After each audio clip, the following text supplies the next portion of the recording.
So now let me introduce our next speaker, Engineer Dr. Alex Cheung. Engineer Dr. Alex Cheung is an engineer and researcher in specialized in water and wastewater treatments, waste management, waste to energies, and environmental risk management. Currently, he is the Operation Director and the immediate past President of Engineer Australia Hong Kong chapters, with over 35 years of academics and consultant experience. He has a strong history providing consultancy service in Asia Pacific. Ladies and gentlemen, let us welcome Engineer Dr. Alex Cheung to come to the stage to present his presentations.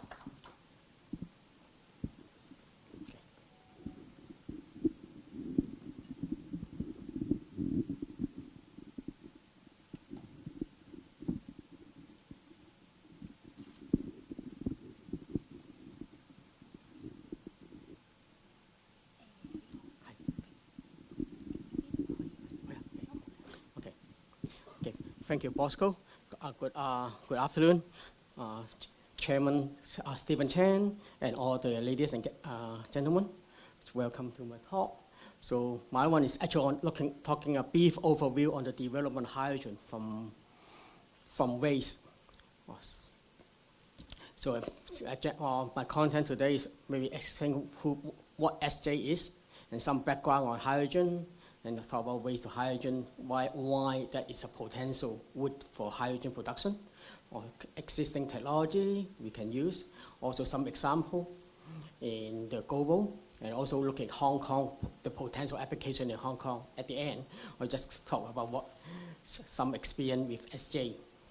So let's start. I may skip the video here, our company promotion one. So who we are. I mean, SJ is actually a diverse collective of built environmental specialists committed to deliver a meaningful and measurable impact through our collaborative work. So what SJ stands for is actually the formation of Surbana International and Jurong International. Both are Singapore government of entity, while Surbana is actually in the 1960s, looking at the public housing for the Singapore government, while Jurong is actually focused more on the technical part. For example, the Jurong Technical Park in Singapore. Then in 2015, they actually combined together to form the Surbana Jurong Group. Actually, the group is actually wholly owned by Temasek Holdings. So Temasek is quite Singapore's investment body for Singapore government. So that's the company portfolio for this Temasek. So SJ is actually under the consumer and real estate sector. So in turn, SJ today we actually working in 49 countries, mainly in the Asia Pacific area. So compared to our counterpart our competitor, which are based in UK and America, headquarter company. So we more focused on Asia Pacific, with over 16,000 staff. And so actually under the SJ group, we have over 10 members company. So which one is? So typically we have B+H and Cheung, Wolverbird and SMAC are operating in Hong Kong. SMAC and Wolverbird both are Australian. Previous are Australian-owned company. SMAC is actually staff for Stony Mountain Engineering Corp. Actually is formed by the Australian government to do the Stony Mountain hydropower scheme. And now it's actually working on the Stony Mountain 2.0. So now look at some background on hydrogen. So what's hydrogen? Hydrogen is actually the first element in the periodic table with the symbol H and the atomic number 1. So that's basic. And also it's the lightest and the most abundant chemical element in the universe. We're looking about 700% 75% of all normal matter contain hydrogen. Typically, hydrogen is a diatomic molecule as a gas, and typical most well-known chemical is water, H2O. So that's why a lot of green hydrogen actually using water as the source for the electrolysis. Actually, hydrogen was discovered in 1766. So there's some myth about hydrogen. Hydrogen energy is not all the energy efficient. I mean, previously, in the beginning, when the actual development hydrogen motor, mainly based on gasification, like steam reforming, those are energy-intensive operation. Recently, with the green power, like the renewable energy, like the solar panel and wind turbine, they actually make the hydrogen production more greener and less. Another thing is whether hydrogen gas is dangerous to store and use. I mean, from example, it's not that dangerous. I mean, many people is looking for more the Zeppelin, the airship explosion, the hydrogen bomb that scare people. So actually now with the gas amendment, the amendment bill, we were able to make it more safe and storage and have an actual standard for Hong Kong to people to follow. So where the hydrogen is really too expensive, I mean, as said before, the energy depends on the use of energy. If the energy used more green renewable energy, make the actual price for the hydrogen production actually gone down. Also with the using the waste of hydrogen, also like using biological process, the cost may actually go down a little bit more. So whether it's completely ecological or not, it's not really, but with the renewable energy use, so that will become more ecological. Also, whether it's too explosive or not. I mean, you handle it properly and follow all the guidelines, hydrogen is quite safe. I mean, back in the early 2000s, when the local company in Hong Kong actually tried to introduce hydrogen power, to that they actually got the fire service department actually have a lot of questions about safety. So that means actually eventually the project was terminated due to this cannot pass the fire service. But with the amendment gas bill, that will be able to help us to make it easier to have the better safety standard related to hydrogen. So waste of hydrogen. So why we use hydrogen? Why waste of hydrogen? Because actually this we can reduce the dependence on fossil fuel like the coal and coal oil. Also it help in the work in Hong Kong become a zero carbon future with the lower emission, and mainly because what produced from using hydrogen is actual water vapor and some warm air, maybe small amount of NOx. So that is much better than the power from coal or oil. Besides reforming in electrolysis, this is the most common method for producing hydrogen from tank gas or coal or petroleum or coal oil. So waste hydrogen is actually an attractive alternative. So actually what we can do is actually reduce the waste disposed in the landfill, and also in a way transforming waste into greener energy.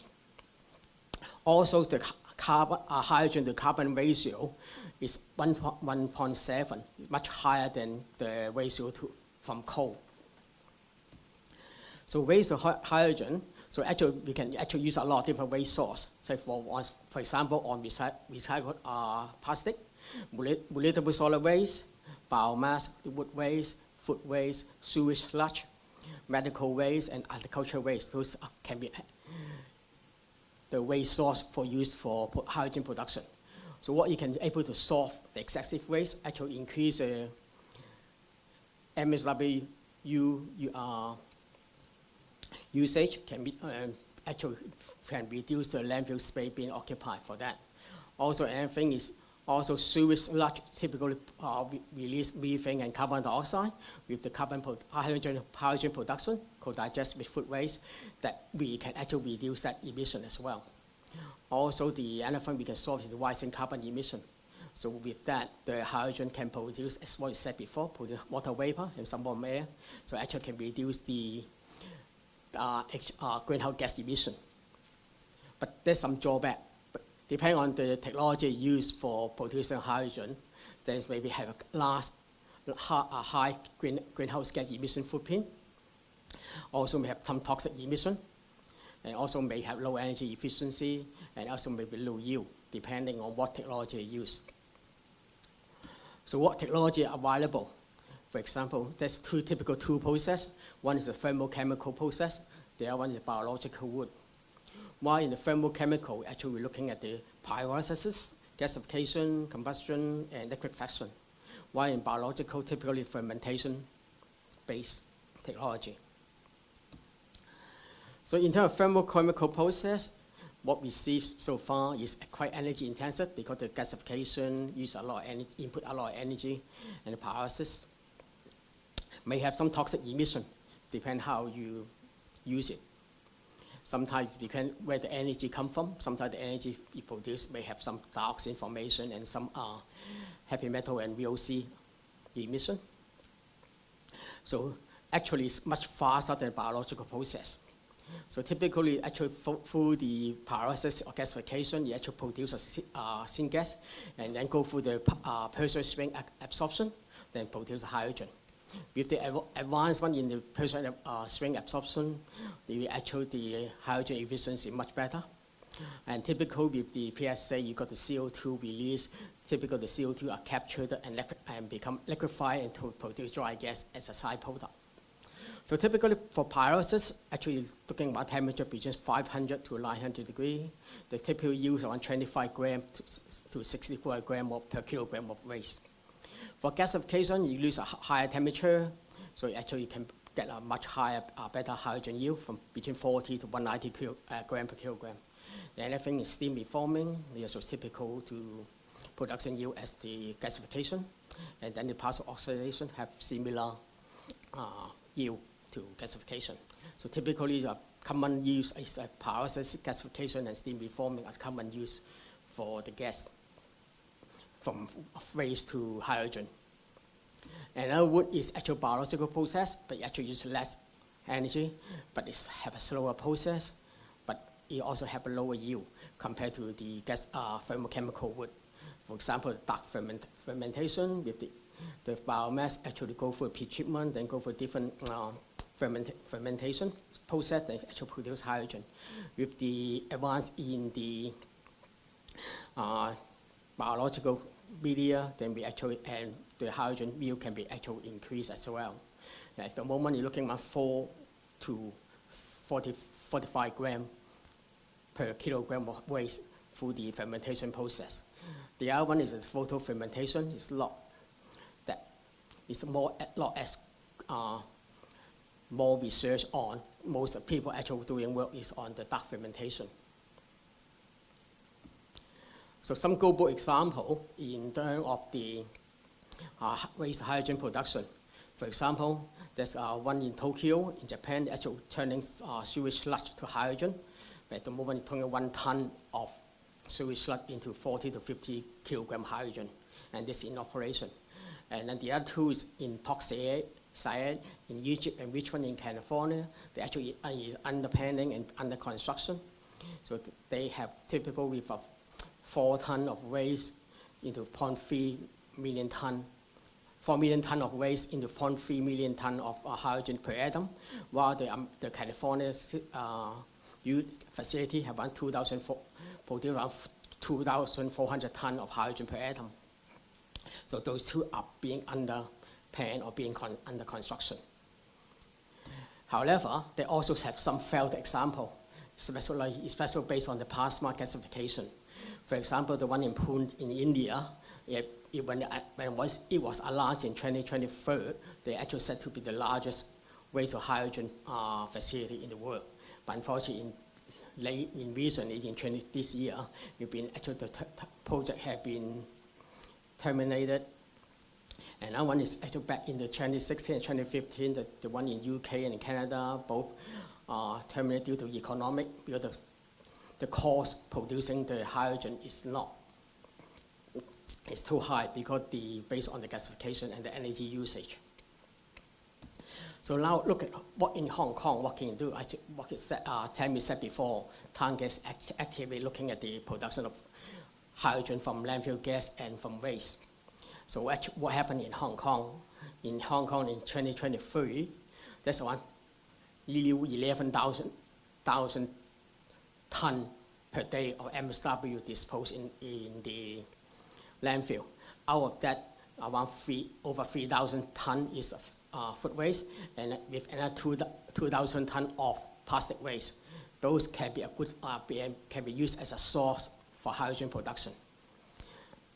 What we see here, the Hong Kong, the recycling rate is still slowly going up from 32 to 33%. At one time in the beginning of 2000, the recycling rate of Hong Kong is over 50%.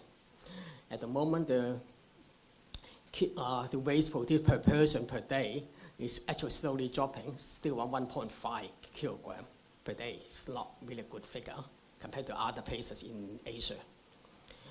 So I mean that how we process those waste in Hong Kong.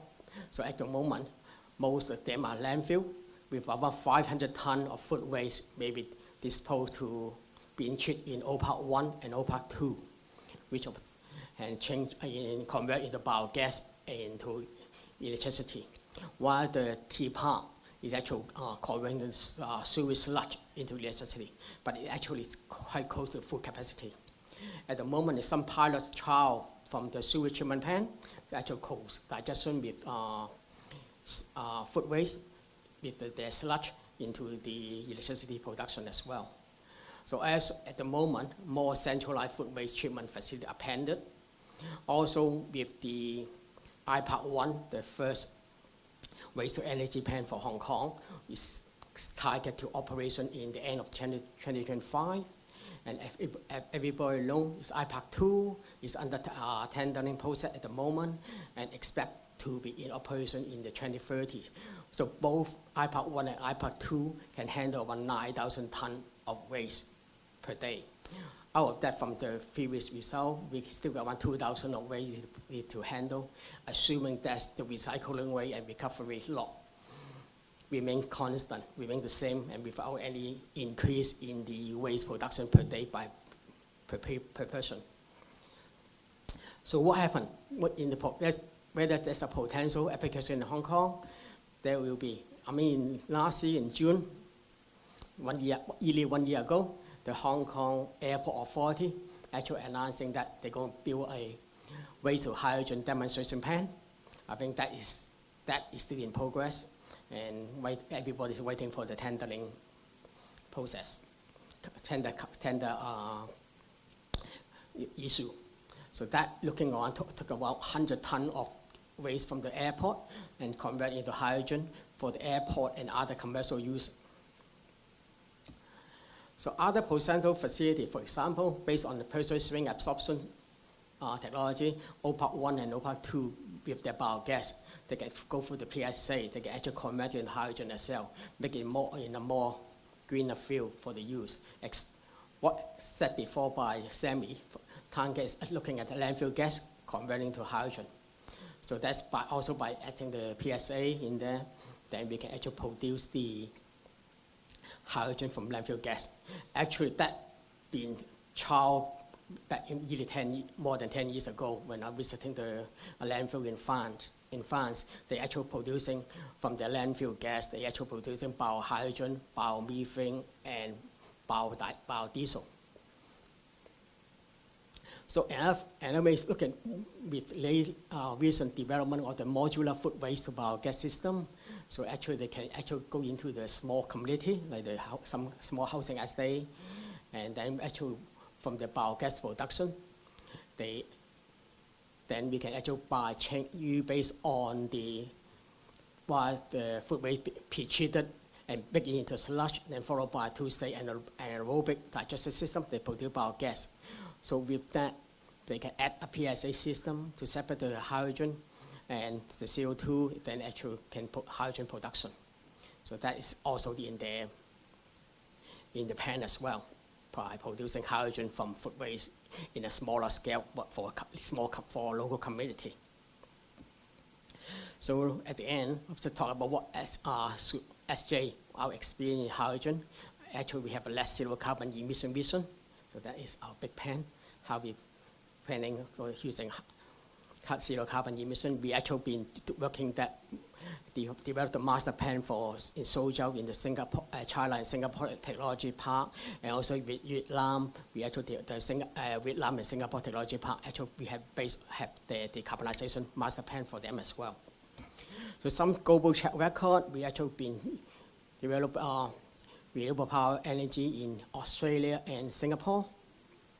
Also looking at different in the renewable power generation, in the hybrid electrolysis, and the hydrogen storage, and also ammonia storage. Ammonia may be actually a source for hydrogen because it's easier to transport. And so actually we actually done a multi-energy fuel station in Singapore, converting the existing petrol station to a multi-energy, including hydrogen and electric charging for EV vehicle. So also we actually developed a methodology for hydrogen projects. So actually we have a scientific methodology and framework for his holistic approach to help our client in terms of the optimal system for architecture for the hydrogen production. So at the end, in terms of conclusion, so actually what we're looking at is actually with waste to hydrogen production, we can actually reduce the waste generation and landfill space being used for waste disposal. Also, we actually have lower emission to the environment, depending on the production technology, and also at the end, the hydrogen as a fuel can actually meet the zero carbon target for Hong Kong. And actually what we see in here is actually the technology is where I think we have this waste source and actually can be readily adopted in Hong Kong for hydrogen production for that greener fuel. Yep. At the end, thank you everyone. This is the end of my presentation.